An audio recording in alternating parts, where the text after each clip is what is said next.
Betting apps కేసులో ED దూకుడుగా వ్యవహరిస్తోంది. Betting apps ను ప్రమోట్ చేసిన సినీ స్పోర్ట్స్ సెలబ్రిటీల ఆస్తులను అటాచ్ చేసింది. సోనూ సూద్, యువరాజ్ సింగ్, రాబిన్ ఉతప్ప, నేహా శర్మ, ఊర్వశి రౌతేలా, మిమి ఆస్తులను అటాచ్ చేసినట్టు ఈడీ పేర్కొంది. 7.93 కోట్ల విలువైన ఆస్తులు అటాచ్ చేసినట్టు చెప్పింది. ఇటీవల వరకు మొత్తంగా 19.7 కోట్ల విలువైన ఆస్తులు అటాచ్ చేసినట్టు ఈడీ అధికారులు వెల్లడించారు.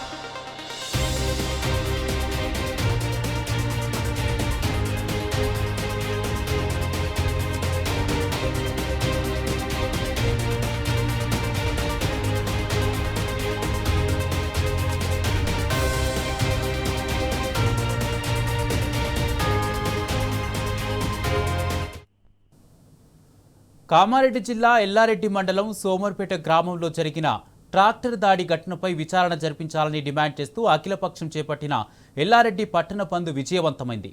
కాంగ్రెస్ గూండాల చేతిలో గాయపడ్డ బాధితులు ప్రస్తుతం చికిత్స పొందుతున్నారు.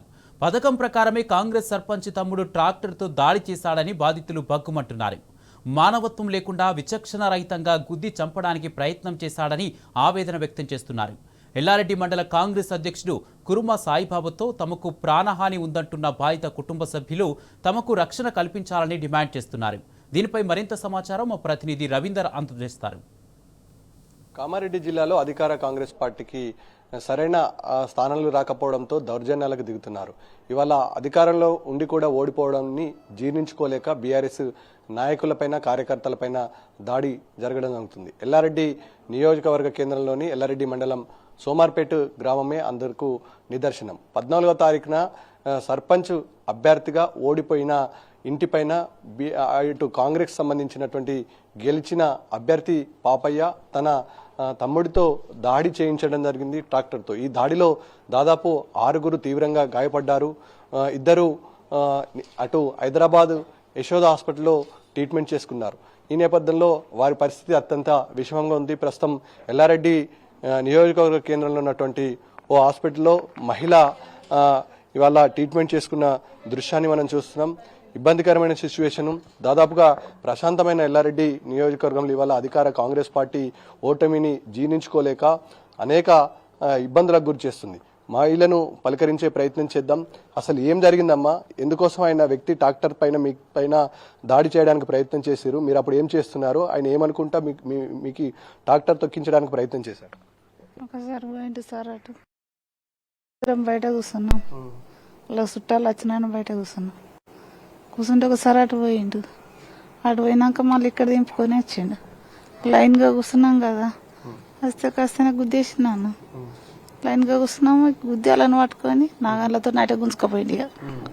పిల్లగాడు ఉండే పిల్లగాన్ని సిరు పడేసింది భారత.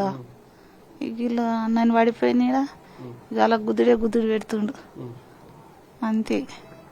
ఎంతమంది ఉన్నారు? మీరు ఎంతమంది ఉన్నారు? ఆ ఇంటికి ఎందుకు వెళ్ళారు? ఆ ఘటన జరిగినప్పుడు ఒక చిన్న బాబు ఉండు కదా, ఆయన పరిస్థితి ఏంది? 3 మహిళలు ఉన్నారు, వాళ్ళ హైదరాబాద్ హాస్పిటల్లో ట్రీట్మెంట్ తీసుకుంటున్నారు, వాళ్ళ పరిస్థితి ఏంది? అసలు ఇట్లా ఎందుకు జరిగిందని అనుకుంటున్నారు? మీకు ఏమన్నాడు ఆయన? ఆయన మాకు ఏమన్నాడు అంటే, సారు చేతిలో నన్ను గెలిపిస్తే గెలిపిరు, లేకుంటే మీ పింఛన్లు పోతాయి, మీకు ఇండ్లు రావన్నాడట సాయిబాబాడు. అంటే బెదిరిస్తే ఆయన కోట్లు వేసిండ్రు. అట్లా గెలిచిండు, అంత ఎరుగుపోలే. మేము ఓడిపోయినాం, తాకిపోయి అరుసుకొచ్చినాం అంతే. బయట కూర్చున్నాం సార్. ఓడిపోయిన వ్యక్తికి పరామర్శ కోసం అతని ఇంటికి వెళ్ళి కూర్చున్నాం సార్. ఆయనకే గుద్దుతుండే బాలరాజుకు. నేను తానం చేసి రాపమంటే లోపలికి పోయిండ్రు. మేము ఎండకొచ్చి కూర్చున్నాం, చుట్టాలు వచ్చిండ్రు. ఆయన కాతో అటు పోయింది, ఇటు రివర్స్ తీసుకొని వచ్చిండు, ఇది గుద్ది పడేసి. మనతో పాటు బాధితురాలకు సంబంధించిన బంధువులు ఉన్నారు. ఏంది ఇదంతా పరిస్థితి? వల్ల ఓటమిని జీర్ణించుకోలేని వ్యక్తులు దాదాపుగా బీఆర్ఎస్ పార్టీకి సంబంధించిన వార్డు మెంబర్లు అంతా గెలుపొందారు. సర్పంచ్ మాత్రం కాంగ్రెస్ అభ్యర్థి గెలుపొందాడు.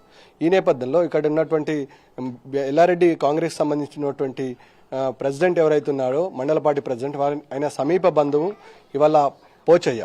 ఈ నేపథ్యంలో ఈ పరిస్థితి ఏంది, పరిస్థితి ఇట్లా కావడానికి కారణం ఏంది అనుకుంటున్నారు? సార్ ఇప్పుడు ఓడిపోయిన అభ్యర్థికి అంటే మేము అందులో మెంబర్ సార్, మా వాళ్ళు మెంబర్గా నిలబడ్డారు, వాళ్ళ అత్త మేమే మెంబర్ నిలబడితే ఏంటంటే ఓడిపోయిన తర్వాత ఏంటంటే రోజు పోతున్నాం మేము అతన్ని పరామర్శించడానికి మేము వెళ్ళినాం సార్. అక్కడికి వెళ్తే మేము నేను 50 మీటర్ల లోపల నేను దూరం ఉన్నా సార్.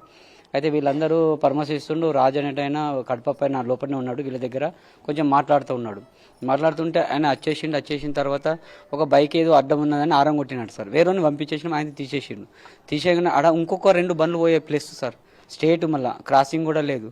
ఆయన వెళ్తారు కదా మేము అనుకున్నాం సార్. నేను ఒక 50 మీటర్ దూరంలో నేనున్నా, ఆయన టచ్ చేసి ఆయన వెంటనే 1 సైడ్ బ్రేక్ కొట్టేసి గుద్దుతే సార్ 1 కాదు 2 సార్లు 3 సార్లు సార్ రేజ్ చేస్తుండే, కిందికి ముంగడికి పోతుంది సార్, వెనకకి వస్తుంది సార్, ముంగడికి పోతుంది. అయితే నేను కూడా డ్రైవింగ్ చేస్తాను సార్, డ్రైవింగ్ నాకు వస్తుంది కాబట్టి నేను పోయి వెంటనే నేను గల్లబట్టి గుంజేసి నేను లీవర్ బంద్ చేసేట్లా వీళ్ళు ఈ స్థాయిలో ఉన్నారు సార్. లేకపోతే అక్కడికక్కడ అందరు చనిపోయేటారు సార్. ఇంత అహంకారం ఇప్పటి నుంచి కాదు సార్, వాళ్ళు ఫస్ట్ నుంచి అంతే బెదిరింపులకు దిగారు. మేము 5th వార్డులో మా ఓటర్లు ఉంటాయి, మేము 4th వార్డులో నిలబడ్డాం. ఎందుకు నిలబడ్డారా మీరు? మీ అంతు చూస్తా, నేను గెలవంగానే మీ అంతు చూస్తామా అని చెప్పేసి మండల స్థాయిలో ఉన్న సాయిబాబా మండల ప్రెసిడెంట్గా ఉన్నాడు సార్, అతను ప్లస్ ఇప్పుడు నిలబడ్డ కుర్మ పాపయ్య వాళ్ళ తమ్ముడిని పంపించారు సార్. అంటే రెడీలా ఉన్నాడు సార్. నేను ఇలా వేసుకొని వస్తుంటే దెబ్బలు తాకంగానే ఆటోలు ఎక్కించుకొని వస్తుంటే సెంటర్లో పాపయ్య కొమ్ము కాస్తున్నాడు సార్. తర్వాత ఆయన మండల ప్రెసిడెంట్ ఉన్న కుర్మా సాయిబాబు ఆయన కారు మలుపుకొని రెడీలో ఉన్నాడు సార్. వాళ్ళ తమ్ముని ఎస్కేప్ చేసేసుకొని పోలీస్ స్టేషన్లో వేసుకున్నాడు. అంటే ఇది కట్టు ప్రకారంగానే జరిగింది సార్, ఇది వేరేదైతే ఏం లేదు. అయితే ఇంత దౌర్జన్యంగా ఎందుకు దిగుతారో మాకు అర్థమైతే లేదు. ఇంకోసారి అర్థం కావడానికి ఏంటంటే మొత్తం యూత్ నిలబడ్డారు సార్. యూత్ నిలబడి మొత్తం గ్రామాన్ని అభివృద్ధి చేద్దాం, ఇలా పరిపాలన వద్దు, వీళ్ళు ఎన్ని రోజులు చేసినా కక్ష సాధింపులు చేస్తారు. మొత్తం ఓటర్లు ఒక్కొక్క ఓటర్ కూడా భయపడుకుంటూ ఏడ్చింది సార్ మమ్మల్ని కూడా. ఇది వాస్తవం, ఏడిస్తే ఇది అట్లా కాదు, ఊరిని అభివృద్ధి చేయాలనుకుంటే యూత్తోనే సాధ్యమవుతుందని చెప్పేసి మేము గట్టిగా పోటీ ఇచ్చినాం సార్. ఒక వ్యక్తి పైన చిన్న చిరంజీవుల పైన కేసు నమోదైంది, మిగతా వారిని అందరినీ ఎస్కేప్ చేశారు. ఒక ఆయన పైన కేసు నమోదు చేసి రిమాండ్ తరలించారు. మిగతా వాళ్ళ పరిస్థితి పోలీసులు దొరకడం లేదని చెప్తున్నారు. వాస్తవానికి అదే పరిస్థితి ఉందా? మరి వాళ్ళు ప్రేరేపితంగా ఈ మర్డర్ యాక్షన్ ప్లాన్ నడిచినట్టుగా స్పష్టంగా కనబడుతుంది. ఏంది ఇదంతా? ఇదేంటంటే కక్ష సాధింపే సార్. మొత్తం ఇలా ఏది చేసినా పోరలా సాగుతుంది, వీళ్ళని మొత్తము అనగదొక్కాలి. ఇప్పుడే అనగదొక్కితేనే కరెక్ట్ మనకు సక్సెస్ అవుతుంది అని చెప్పేసి అలా కక్షపూరితంగా చేసింది సార్. ఇంకోటి మాకు ఏదైతే ఇది ఉందో సార్, మాకు 100% ప్రాణహాని ఉంది సార్. ఇది మేము బతకలేం సార్. ఎందుకంటే ఈ సిచ్యువేషన్లో మాత్రం చూస్తే మేము అందరం ఉండగానే గుద్దిన వాళ్ళు రేపు పొద్దుగాల ఈ ఒక్కరు దొరికితే ఇంకేం చేస్తారని మాకు భయం ఉంది సార్. ఇంకోటి ఇది ఒకటే అవకాశం కదా సార్, ఇప్పుడు అధికారం అయినా కానీ అప్పయ్యారు అనుకో సార్, మేము ఉండి లేని కిందిగా సార్. ఏ జరిగినా మా మీద చిన్న కేసు అయినా సార్ పెడతారు సార్. ఈ పోలీసులు కూడా ఒకటే సార్ విజ్ఞప్తి, మాకు ఏ తరంగా ప్రొటెక్షన్ ఇస్తారో ఏ విధంగా చేస్తారో మనం రక్షించే బాధ్యత మీదే సార్. ఇంకొకటి వాళ్ళకు కొమ్ము కాసిన వాళ్ళు కొంతమంది ఉన్నారు సార్, వాళ్ళు వివిధ ఇంత జరిగినా సార్ వాళ్ళు ఏమంటారు అంటే ఏం జరిగింది మీకు ఇలా యాక్షన్లు అనుకుంటా ఊర్లో కూడా ఒరుతురు సార్. వాళ్ళు మేము ఏమంటారు ఇంత జరిగిందని చెప్పేసి మేము చేస్తున్నాం సార్. మాకు ప్రాణహాని అయితే ఖచ్చితంగా ఉంది సార్. దీనికి ఎవరు బాధ్యులు చేస్తారో ఏం చేస్తారో తర్వాత మీరే చూడండి సార్. దయచేసి మిమ్మల్ని మాత్రం కాపాడండి సార్. ఆయన కూడా మండల స్థాయి నుంచి ఆయన తీసేయండి సార్. ఒకటే మదన్ మోహన్ సార్ నిన్న అన్నాడట, నిన్న ఏమనంటే ఎంతటి వారైనా నా కన్న కొడుకైనా సరే ఆయన శిక్షిస్తా అని చెప్పేసి అన్నాడు. అన్న తెల్లారైనా సరే వాళ్ళను తీసేసి అయిపోతుంది కదా సార్. ఇంతగానం ఎందుకు ఇంకా కక్ష కడుతుండని చెప్పేసి నా ఒకటే విజ్ఞప్తి, అందరిని మమ్మల్ని మంచిగా చూడండి సార్. ఏది ప్రాబ్లం అయినా ఆలే బద్దులు సార్. ఇక మొత్తానికి ప్రేరేపిత మర్డర్గా కనబడుతుంది. దీని వెనుక అనేక మంది కాంగ్రెస్ నాయకుల హస్తం ఉంది. దాదాపు ఆ యాక్షన్ ప్లాన్ ప్రకారమే, ముందస్తు ప్రణాళిక ప్రకారమే మర్డర్ ప్లాన్ చేశారు. బాధితులు ఎవరైతే ఉన్నారో ఓడిపోయిన అభ్యర్థి ఇంటి దగ్గర పరామర్శకు వెళ్తే కావాలని ట్రాక్టర్తో రివర్సు అదేవిధంగా ఫ్రంట్కి తీసి ఉద్దేశపూర్వకంగానే మర్డర్ ప్లాన్ చేశారు. కాబట్టి దీని వెనకాల కాంగ్రెస్ సంబంధించిన నాయకులు ఉన్నారు. వాళ్ళపైన శాఖాపరమైన పోలీసులు చర్యలు తీసుకొని అదేవిధంగా బాధితులకు న్యాయం చేయాలి, మాకు ప్రాణహాని ఉంది, ఖచ్చితంగా స్థానికంగా ఉన్న ఎమ్మెల్యే ప్రోద్బలంతోనే ఇదంతా నడిచింది, తక్షణమే న్యాయ సహాయం అందించడంతో పాటు తమకు వైద్యానికి సంబంధించిన పూర్తి ఖర్చు ప్రభుత్వమే భరించాలని ఇక్కడ ఉన్నటువంటి బాధితులు డిమాండ్ చేస్తున్న పరిస్థితి స్పష్టంగా కనబడుతుంది. వీడియో అశోక్తో కలిసి రవీందర్, టీ న్యూస్, ఎల్లారెడ్డి నియోజకవర్గం. సిరిసిల్ల వేదికగా సీఎం రేవంత్ కు సవాల్ విసిరారు కేటీఆర్. ముఖ్యమంత్రి రేవంత్ కు దమ్ముంటే ఫిరాయించిన ఎమ్మెల్యేలతో రాజీనామా చేయించి ఎన్నికలకు రావాలని డిమాండ్ చేశారు. ఎవరు ఎటువైపు ఉన్నారో ప్రజాక్షేత్రంలోనే తేల్చుకుందామని తేల్చి చెప్పారు. కడియం శ్రీహరి, పోచారం అభివృద్ధి కోసమే కాంగ్రెస్లో చేరారని గతంలో చెప్పారని గుర్తు చేశారు. ఇప్పుడు ఏ పార్టీలో ఉన్నారో చెప్పుకోలేని పరిస్థితుల్లో పోచారం, కడియం ఉన్నారని దుయ్యబట్టారు. తెలంగాణ ప్రజలను మోసం చేసినందుకే కాంగ్రెస్కు ప్రజలు కర్రుగాల్చి వాత పెట్టారని స్పష్టం చేశారు కేటీఆర్. నేను చూసిన ముఖ్యమంత్రి గారు ఆయన ప్రెస్ మీట్ పెట్టి చెప్తున్నాడు, 5 నిమిషాలలో మాట మార్చిండు ముఖ్యమంత్రి. మొదలు ఏమన్నాడు, మేము 66% గెలిచినాం, ఇది రాష్ట్రంలో మేము 66% గెలిచినామని మొదలు డైలాగులు కొట్టిండు.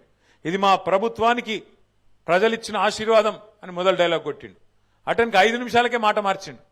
స్థానిక ఎన్నికలంటే లోకల్ విషయాల మీద జరుగుతాయి, లోకల్ అక్కడ ఉండే పరిస్థితులు బట్టి, కులం బట్టి, ఇంకోటి బట్టి జరుగుతుంది, దానికి మాకేం సంబంధం అని 5 నిమిషాల మాట మార్చిండు. కానీ నేను ముఖ్యమంత్రి గారిని ఇలా సిరిసిల్ల వేదికగా వారికి నేను ఒక సవాల్ విసురుతా ఉన్నా. అయ్యా ముఖ్యమంత్రి గారు, మీరు అన్నట్టు, మీరు అనుకుంటున్నట్టు ఏది 66% రాష్ట్రంలో ప్రజలు నీతోనే ఉన్నారు అనే మాట నిజమే అయితే నేను నీకు ఒక సవాల్ చేస్తా ఉన్నా. మా ఎమ్మెల్యేలు ఒక 10 మందిని ఎత్తుకపోయినావు కదా, 10 మందిని ఎత్తుకపోయింది కదా, ఆ 10 మందికి దమ్ముంటే రాజీనామా పెట్టి ప్రజలు చెప్తారు ఎవరు ఎక్కడున్నారు, ఎవరి శాతం ఎంత, ఎవరి బతుకెంత, ఎవరి ఎత్తెంత, ఎవరి పొడువెంత ప్రజలు తెలుస్తారు. 10 మందితో రాజీనామా పెట్టి రా ఎలక్షన్లకు. నిజంగా 10 మందిని చూస్తే కూడా నాకు నవ్వాలని ఏడవాలని తెలుస్తలేదు. నిన్న స్పీకర్ గారు, మనం వాళ్ళకు స్పీకర్ గారు ముంగట న్యాయస్థానం పోయినాం, న్యాయస్థానం పోయి ఇగో రేవంత్ రెడ్డి మా వాళ్ళని 10 మందిని ఎత్తుకపోయిండు, వీళ్ళు ఒక టికెట్ మీద గెలిచి ఇంకో టికెట్లకు పోయినరు, ఇంకో పార్టీలకు పోయినరు, కాబట్టి వీళ్ళని తీసేయాలి, వీళ్ళ సభ్యత్వం రద్దు చేయాలని చెప్పి మనం న్యాయస్థానానికి పోయినాం. న్యాయస్థానం ఏం చెప్పింది, స్పీకర్ గారు మీరు పెద్ద మనిషి, మీరు ఆటల ఎంపైర్ లెక్క మీరు కూర్చోబెట్టి మీరు నిర్ణయం తీసుకోరని స్పీకర్ గారికి అప్పచెప్పింది. మరి స్పీకర్ గారు ఏం చేయాలి, ఎవరెవరు ఏం మాట్లాడినరు, నిజంగానే వాళ్ళ పార్టీలో ఉన్నారా పోయినరా అన్ని లెక్క చూడాలి, కండువ కప్పుకున్నాడా లేదా కాంగ్రెస్, ఇది కాంగ్రెస్ పార్టీలో తిరుగుతుండా లేదా, వాళ్ళతో రాసుకొని పూసుకొని తిరుగుతుండా లేదా, ఏం మాట్లాడిండు, ఇవన్నీ చూసుకొని ఒక నిర్ణయం తీసుకొని ప్రకటించాలి. ఖుల్లా చెప్తున్నారా ఎమ్మెల్యేలు 10 మంది ఆ పార్టీలో చేరినాక, కాంగ్రెస్ పార్టీలో చేరినాక వాళ్ళు మాట్లాడిన మాటలు, వాళ్ళ నోట్లకెళ్ళి వచ్చిన మాటలు, మైకులో చెప్పిన మాటలు బొచ్చెడున్నాయి. ఆ కడియం శ్రీహరి గారు అని ఒక పెద్ద మనిషి ఉన్నాడు స్టేషన్ కాన్పూర్లో, ఆయననైతే ఓపెన్గా చెప్పిండు, ఏమని, నేను అభివృద్ధి కోసం కాంగ్రెస్ పార్టీలో చేరినా అని చెప్పి ఖుల్లా చెప్పిండు.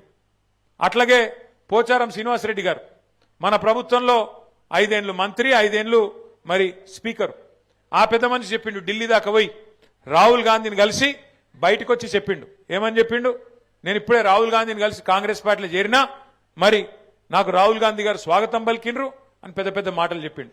కానీ ఇలా ఇద్దరు పెద్ద మనుషులు, ఇటు శ్రీనివాసరెడ్డి గారు అటు కడియం శ్రీహరి గారు, ఇద్దరు కూడా స్పీకర్ ముంగట పోయి పచ్చి అబద్ధాలు చెప్తున్నారు. మేము ఎక్కడ పోలే, మేము టీఆర్ఎస్ పార్టీలోనే ఉన్నాం, మేము ఎక్కడ పోయినాం కాంగ్రెస్లకు అని చెప్పి అలా అబద్ధం చెప్తుంటే, స్పీకర్ గారు అన్ని ఆధారాలుంటే అది పక్కకు పెట్టి వీళ్ళెవ్వరు కూడా మా వాళ్ళు కాదు, కాంగ్రెస్ వాళ్ళు కాదు, వీళ్ళందరూ కూడా టీఆర్ఎస్ వాళ్ళు అని చెప్పి పాపం స్పీకర్ గారు కూడా పచ్చి అబద్ధాలు చెప్పే పరిస్థితి వచ్చింది. అంటే ఈ మాట మీకు ఎందుకు చెప్తున్నా అంటే, రాజకీయాల్లో ఇవాళ అట్లా తయారైంది పరిస్థితి. నిజంగా ఎమ్మెల్యేలను చూస్తే నాకు జాలి కలుగుతా ఉన్నది, స్పీకర్ గారిని చూస్తే కూడా జాలి కలుగుతా ఉన్నది. స్పీకర్ గారేమో పాపం ఇలా ముఖ్యమంత్రి చెప్పినట్టు అబద్ధాలు ఆడక తప్పని పరిస్థితుల్లోకి స్పీకర్ గారు నెట్టబడ్డారు. ఇక ఎమ్మెల్యేలు 10 మంది పాపం వాళ్ళు ఆడోళ్ళ మొగోళ్ళ అంటే వాళ్ళకే తెలియకుండా అయిపోయింది, ఆగమైపోయింది వాళ్ళ బతుకు. ఏ పార్టీలో నువ్వు చెప్పురాబాయ్ అంటే కాంగ్రెసా బీఆర్ఎస్ఆ చెప్పుకోలేని దుస్థితిలోకి పోయినరు వాళ్ళు. ఇవాళ ఇంత బతుకు బతికి 70 ఏళ్ళు 75 ఏళ్ళు మంత్రులు చేసి ఉప ముఖ్యమంత్రిగా పనిచేసి ఆఖరికి ఏం పరిస్థితి వచ్చింది, ఏ పార్టీలు ఉన్నవాయా అంటే చెప్పుకునే పరిస్థితి లేదు. ఇలా పోచారం శ్రీనివాసరెడ్డి గారికి, కడియం శ్రీహరి గారికి, ఇక అది కూడా ఒక బతికేనా నాకు తెలియక అడుగుతా. గింత బతుకు బతికి గింత స్థాయిలో మంత్రులుగా ఉప ముఖ్యమంత్రులుగా పనిచేసి ఆఖరికి ఒక పదవి కోసం, గడ్డిపోస లాంటి పదవి కోసం ఇవాళ సూరు పట్టుకొని గబ్బిల మేలాడినట్టు సిగ్గు లేకుండా ఏలాడుతా ఉన్నారు. మరి వాళ్ళని పెట్టుకొని ముఖ్యమంత్రి గారు ఇంకా పోజులు కొడుతున్నాడు, మేము 66% గెలిచినాం. అందుకే నేను అంటున్నా, నీకు నిజంగానే 66% మాట గెలిచిన మాట నిజమే అయితే ముఖ్యమంత్రి గారు దమ్ముంటే ఆ 10 మందితో రాజీనామా పెట్టి ప్రజాక్షేత్రంలోకి రా. తెలంగాణ ప్రజలు చెప్తారు ఎవరు దిక్కున్నారో, రైతులను, తెలంగాణలోని బీసీలను, తెలంగాణలోని ఎస్సీ ఎస్టీలను, తెలంగాణలోని మహిళలను మోసం చేసినందుకే ఇలా గ్రామ పంచాయతీ ఎన్నికల్లో కూడా నీకు కర్రుగాల్చి వాత పెట్టింది. సిద్దిపేట జిల్లాలో బీఆర్ఎస్ పార్టీలోకి చేరికలు కొనసాగుతున్నాయి. గజ్వేల్ మండలం కొడకండ్లకు చెందిన కాంగ్రెస్, బీజేపీలకు చెందిన కార్యకర్తలు మాజీ మంత్రి హరీష్ రావు సమక్షంలో బీఆర్ఎస్లో చేరారు. పార్టీ మారిన కార్యకర్తలను కండువా కప్పి పార్టీలోకి ఆహ్వానించారు హరీష్ రావు. కేసీఆర్తోనే అభివృద్ధి సాధ్యమని నమ్మిన కాంగ్రెస్, బీజేపీ కార్యకర్తలు పార్టీ మారారన్నారు. బీఆర్ఎస్ అధికారంలో ఉన్నప్పుడు 80 నుంచి 90% బీఆర్ఎస్ గెలిచిందన్నారు. ఇటీవల జరిగిన సర్పంచ్ ఎన్నికల్లో 40%కి పైగా బీఆర్ఎస్ పార్టీ గెలిచింది. ఇది కాంగ్రెస్ దుర్మార్గ పాలనకు ప్రజలు ఇచ్చిన తీర్పు అని చెప్పారు. జై తెలంగాణ.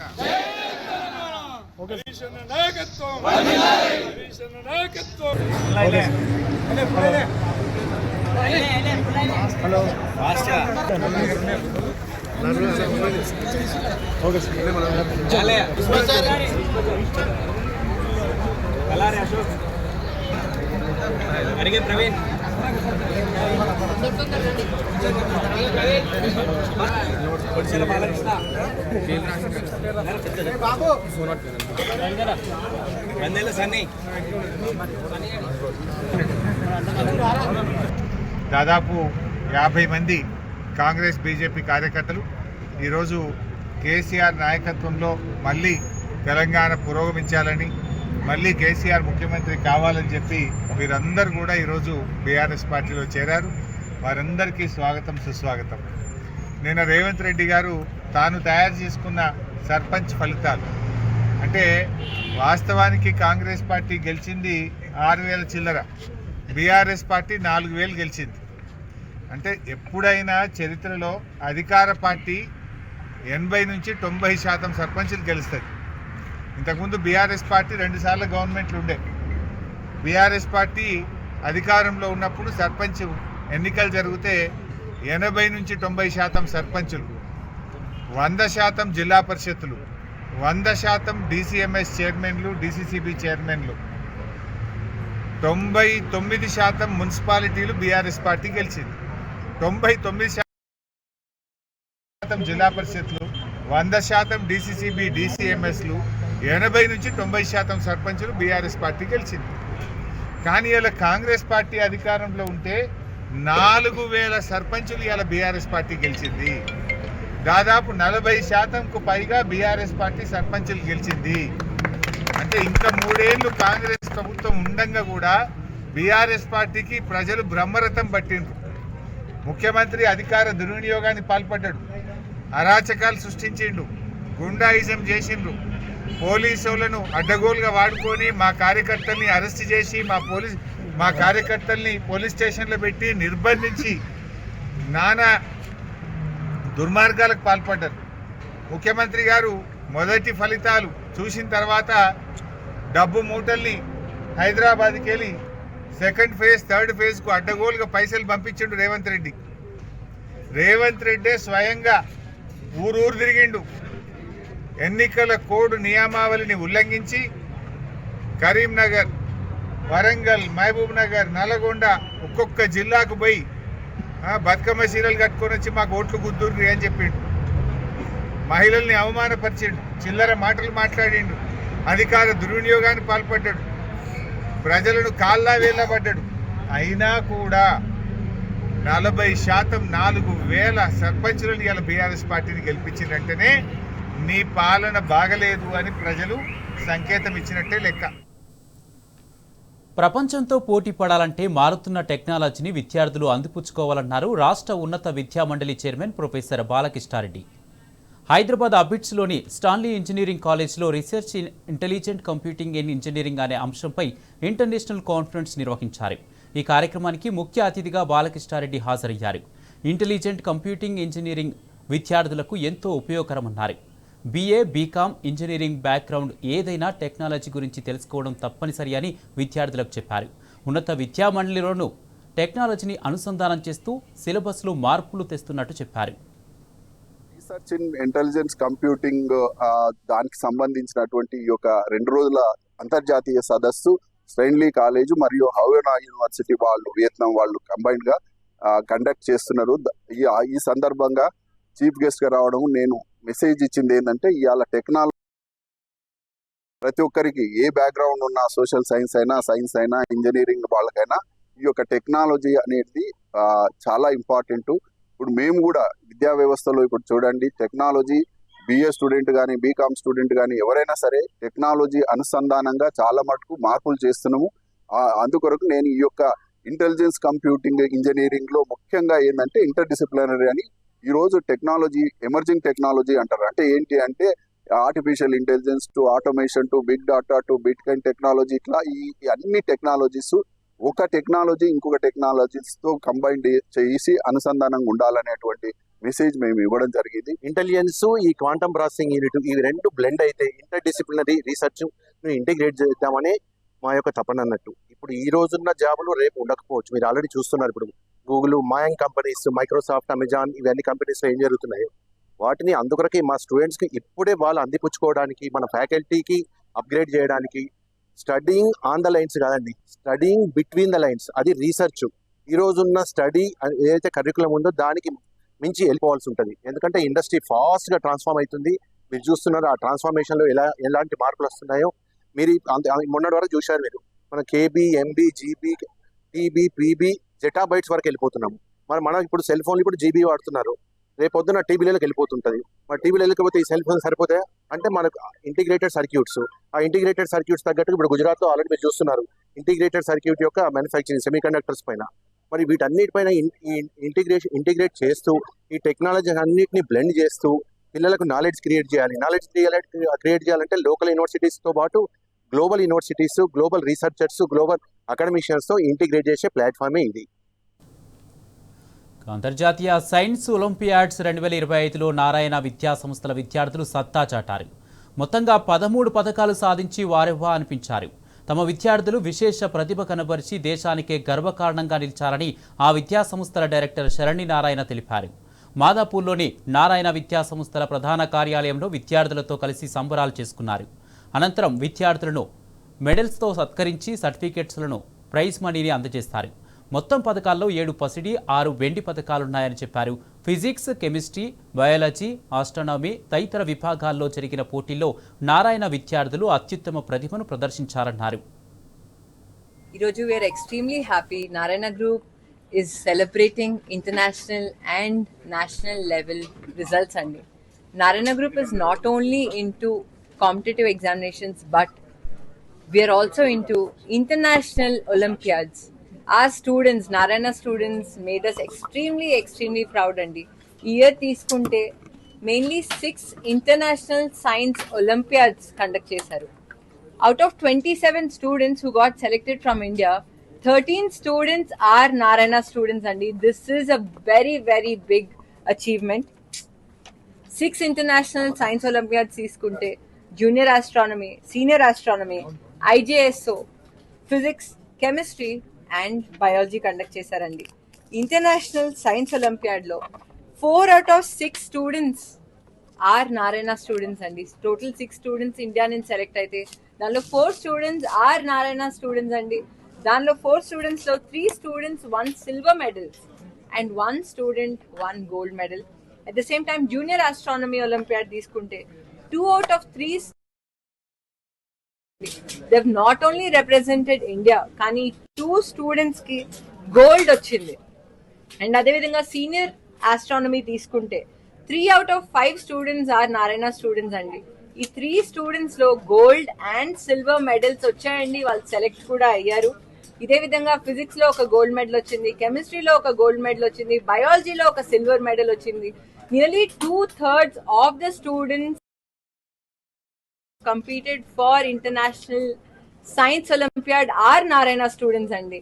ఇదొక్కటే కాదు, మీరు ఇయర్ తీసుకునేటట్టయితే ఆ రిజల్ట్ స్టార్టెడ్ విత్ మెయిన్స్ లో టాప్ 10 తీసుకుంటే 2 ర్యాంక్స్, బిలో 100 తీసుకుంటే 30 ర్యాంక్స్, బిలో 1000 తీసుకుంటే 162 ర్యాంక్స్ వచ్చాయి. అదేవిధంగా అడ్వాన్స్ ఎగ్జామినేషన్ తీసుకుంటే below 10 5 ranks, below 100 43 ranks, below 1200 ranks వచ్చాయండి.